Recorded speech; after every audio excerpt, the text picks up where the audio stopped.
Persia was one of the most powerful and ancient civilizations in the world.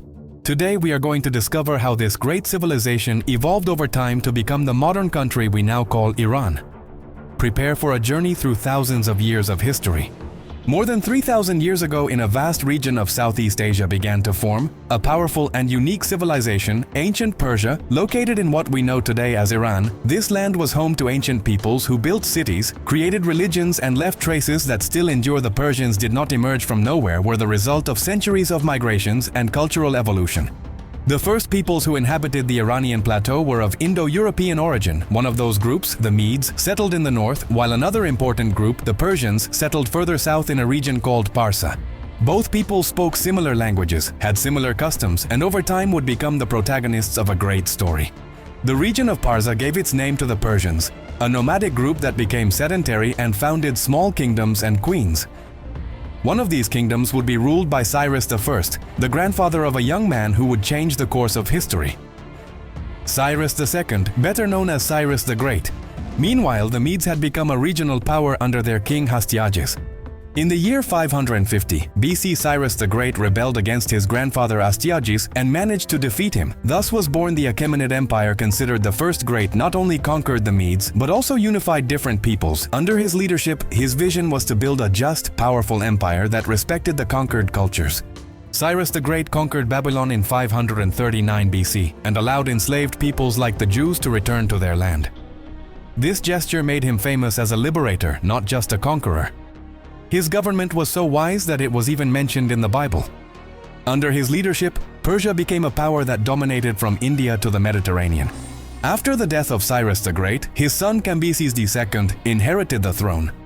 He further expanded the empire by conquering Egypt, one of the great kingdoms of antiquity. But his reign was short and troubled.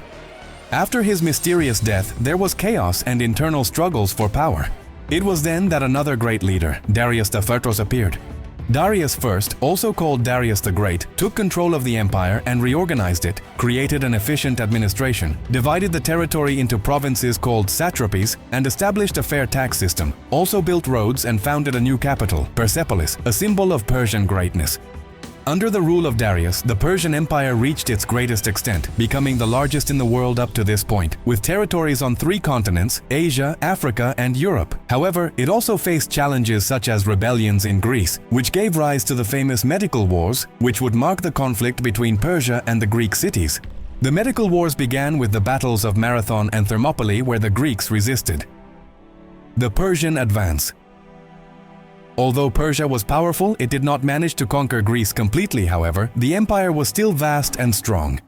Darius died before seeing the end of the conflict, and his son Xerxes continued the fight against the Greeks. Xerxes, first remembered for crossing with a large army into Greece, won the famous Battle of Thermopylae but was later defeated at Salamis. Despite these defeats, Persia remained a respected empire with a rich culture, religious tolerance, and a trade network that connected the ancient world. The Persians left a deep mark that is still felt. After Xerxes I, the Persian Empire entered a period of progressive weakness. Many kings came to the throne, but few had the leadership of Cyrus or Darius. As the years passed, the provinces began to lose loyalty and central power, weakened corruption, internal struggles and rebellions were increasingly frequent. Despite the problems, Persian culture continued to flourish: art, architecture, poetry, and religion. The Persepolis city remained strong, shown with their columns, majestic and detailed reliefs. The Persians were famous for their tolerance, allowing each people to worship their own gods and retain their customs. In the 4th century BC, from Macedonia, arose a young, ambitious Alexander the Great, determined to conquer the world. Set his sights on Persia in the year 331 BC. Alexander defeated the Persian king Darius III at the Battle of Gaugamela. It was a devastating defeat. With that victory, the Persian Empire came to an end, ended there. After the conquest, Alexander the Great took control of the entire empire and declared himself successor to the Persian kings. He tried to unify Greek and Persian culture. He even married a Persian princess, but his empire was short-lived. He died young at the age of 32, and his empire was divided among his descendants.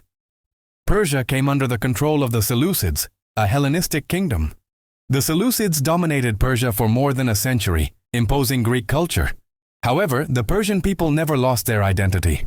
Over time, local movements emerged that sought to regain Persian power. One of these movements gave rise to a new empire that would mark a renaissance: the Parthian Empire. The Parthian Empire was born in the 3rd century BC and managed to expel the Seleucids. The Parthians recovered many Persian traditions, although they also adopted Greek elements.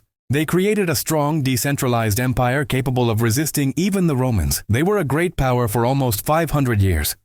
The Parthians maintained a long rivalry with the Roman Empire. Both empires fought for control of trade routes and border territories. This was key to trade between Asia and Europe, especially on the famous Silk Road. Parthian power was unstable due to internal struggles between nobles and...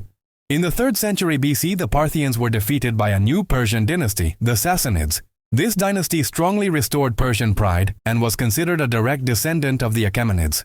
The Sassanids reorganized the empire, strengthened centralism, and promoted Zoroastrianism as an official region. The Sassanid Empire was one of the most organized and powerful of the ancient world. Its capital, Ctesiphon, was a splendid city. Art and science flourished, and Persian identity was consolidated. During this time, Persia reached a new splendor, resisting the Romans and dominating trade in Western Asia. However, in the 7th century, a new power arose in the West, Islam. The Muslim Arabs, unified by their new faith, began a series of rapid and powerful conquests. In 651, the last Sassanid king was assassinated, and the Persian Empire fell to the Arab armies. But Persia did not disappear. Its culture would survive and adapt. Although the Arabs conquered Persia, the Persian identity was not destroyed. The Persians adopted Islam, but they maintained their language, their art, their architecture, and many of their customs. The Arabic language was used for religion and science, but Persian remained alive in the hearts of the people. Persian culture began to influence the Islamic world. During the Abbasid Caliphate, Persia was one of the most important cultural centers of Islam. Great libraries, universities, and astronomical observatories were built. Many wise poets and scientists of Persian origin marked this era, such as Avicenna in medicine and philosophy. Knowledge flourished and helped preserve ancient knowledge. During these centuries, the Persian language was transformed. The Old Persian used in the times of the Achaemenids and Sassanids gave way to the modern language also called Farsi. This new language was written with the Arabic alphabet, but it retained its own roots. It was at this time that poets such as Rudaki, considered the father of Persian poetry, flourished. Between the 9th and 11th centuries, local dynasties emerged in Persia such as the Samanids and the Ghaznavites.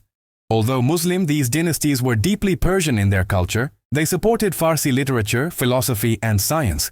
Persia continued to shine in the Islamic world as an intellectual and artistic center. During this period, great Persian poets and writers emerged, such as Ferdowsi, author of Shahnameh, the Book of Kings. This ethical work rescued the legends, heroes, and values of ancient Persia. Thanks to Shahnameh, Persian history and pride survived for centuries as a national symbol. Despite the cultural flourishing, Persia was also the scene of wars and conflicts. New Turkish tribes began to arrive from Central Asia and founded empires such as the Seleucids. Although these rulers were not Persian, they adopted the Persian culture and language. The Persian influence was so strong that it dominated its conquerors. During the 12th and 13th centuries, Persian culture reached a new splendor in poetry, with Omar Khayyam standing out with his Rubaiyat Rumi, one of the most widely read mythical poets in the world. Philosophy, music, and art developed profoundly. Persia was still alive, although the political map changed frequently. But then disaster struck. The Mongol invasion in the 13th century. The armies of Genghis Khan razed cities, burned libraries, and destroyed entire cultures. Persia was hit hard. Thousands of people died and many cities were left in ruins. However, this was not the last word for Persia. After the destruction, the Mongols began to adopt Persian culture. The descendants of Genghis Khan in Persia, such as the Hiljans, converted to Islam and ruled using the Fark language. The Persians rebuilt their cities, their schools, and their art, even being reborn as a phoenix. In the following centuries, Persia was part of different empires, the Timurids, the Safavids, and later the Khalas. Each one left its mark. But in all cases, Persian culture remained the soul of the country. Poetry, architecture, and tradition continued to change, and soon Persia would too. In the 16th century, the Safavids took power and established Shi'ism as the official religion. This decision would mark the identity of the Persian people to this day. The Safavids strengthened the state, promoted the arts, and founded Isfahan as one of the most beautiful cities in the world. Persia shone again in the midst of a turbulent era. During the 17th and 18th centuries, Persia faced external threats such as the Ottomans to the west and the Uzbeks to the east. There were also internal conflicts over the throne. After the Afabids, short-lived dynasties such as the Afsharids and the Sans emerged, which attempted to maintain unity even though it was still unstable. In the 19th century, Persia came under the Kaya dynasty. This was a difficult period. European powers such as Russia and Great Britain began to influence the Persians. Persia lost to the Russians and was forced to sign unequal treaties. It was a time of political decline. Although the country was under external pressure, Persian intellectuals began to demand reforms. They were inspired by Western ideas such as constitutionalism and modern education. In 1906, they managed to establish a parliament and a constitution limiting the power of the king. This was the beginning of the struggle between tradition and modernity. The constitutional revolution was a key moment for Persia. Many young merchants and religious people demanded justice, progress, and freedom. Although the system was new, it faced internal resistance and foreign intervention, but something was changing. The Persian people demanded more participation in the destiny of their nation. During the First World War, Persia was occupied by foreign troops, although it had declared itself neutral. The country was the scene of conflicts between the British, Russians, and Ottomans. This further weakened the Kaya government and generated hunger, poverty, and frustration. The need for profound change was evident. In 1921, an army officer named Reza Khan staged a coup d'etat, eventually proclaiming himself the founder of a new dynasty. He wanted to transform Persia into a modern, strong country inspired by Turkish models. He promoted radical reforms, centralized power, and modernized the army. Changed many things in just a few years, built roads, railways, schools, and universities, limited the power of religious leaders, reformed the laws, and made it mandatory to wear Western clothing, promoted national pride, and revived Islamic history. All of this paved the way for a very important change. Reza Shah was already convinced that the name Persia no longer represented his country. Persia was the name used by foreigners, but Iranians themselves had always called themselves Iranians. He wanted the world to recognize the authentic name of his nation as a symbol of sovereignty and national pride. And so it was that in 1935, Reza Shah officially asked all nations of the world to stop using the name Persia and use the name Iran. The word Iran comes from Aryanam, land of the Aryans. The change was more than a name, it was a declaration of cultural and political independence. The name change to Iran was not just symbolic. He wanted to show that his country was not an ancient relic, but a modern and strong nation. He promoted an Iranian national identity based on ancient history, the Persian language, and territorial unity. The world was beginning to see Iran as a new player in international politics. But not everyone agreed with the reforms. Many religious and traditional groups felt attacked by the changes. There was also anger over political repression, censorship, and lack of freedom. Despite economic progress, social attention was growing within Iran. During World War II, Iran tried to remain neutral, but its geographical position was strategic for the Allies. In 1941, British and Soviet forces invaded Iran, forced Reza to abdicate, and put his son, Mohammad Reza Pahlavi, in power. Iran was once again in foreign hands. Muhammad Reza Pahlavi continued his father's reforms, but with more accidental support. During the 1950s, Iran experienced a major crisis when Prime Minister Mossadegh nationalized the oil industry in defiance of British companies. This led to a CIA-backed coup in 1953. Mossadegh was overthrown and the Shah returned with even more power. After the coup, the Shah became more authoritarian and promoted modernization through the White Revolution, with agrarian reforms, voting rights for women, and industrial development. However, he also repressed the opposition, persecuted religious leaders, and limited freedom of expression. Iranian society became increasingly divided. Many Iranians felt their country was losing its soul. Western influence was growing stronger, and some saw the Chat as a puppet of the United States. Among them was an exiled cleric named Ruhollah Jomini, who spoke out from France against corruption, repression, and the loss of Islamic values. In 1978, mass protests began across Iran. Millions of people took to the streets demanding the end of the regime. The repression was brutal, but the people did not stop.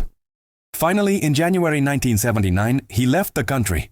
Shortly after, he returned triumphantly from exile. In 1979, the Islamic Republic of Iran was established. The country completely changed Islam.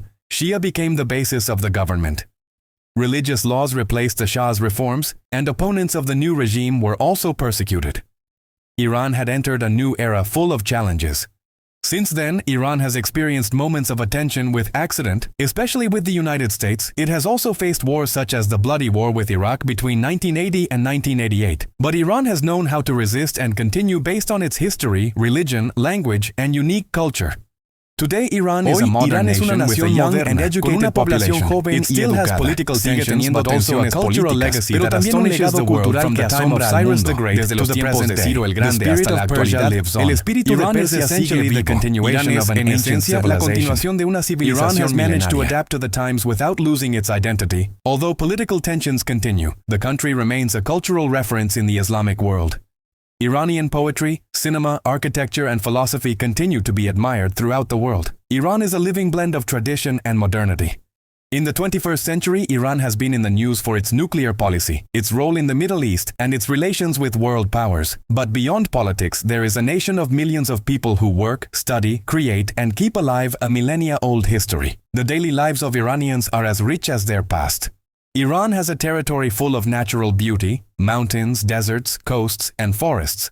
It also has an immense cultural heritage. Ancient palaces, mosques, majestic and historic cities. Thousands of tourists visit the country every year to learn the secrets of one of the oldest civilizations on the planet. From Cyrus the Great to his people, Iran has been through empires, invasions, revolutions, and renaissances. But at every stage, something has remained. The pride of being Iranian, the love of culture, language, and history, is what truly unites this people beyond politics. In the streets of Iran, in the poems of hand-woven carpets, and in the flavors of Persian food lives the soul of an ancient nation, the Iranian people have learned to resist, to adapt and move forward without forgetting who they are. The name Iran today represents a complex history filled with moments of glory, pain, beauty, and struggle. But it also represents a hope that a people with such a rich heritage can be part of a future and understanding with the world. The modern world sometimes forgets that many of the ideas we use today, such as tolerance, justice, and respect for diversity, were already practiced in the Persian Empire thousands of years ago. Cyrus the Great was one of the first leaders to speak about human rights. Today, more than ever, it is important to know the history of Iran. Not only to understand the past, but to respect the diversity of the present. Every civilization has something to teach, and Persian civilization has taught the world for centuries. Iran is not just a country in the headlines. It is the land of poets, wise kings, and dreamers.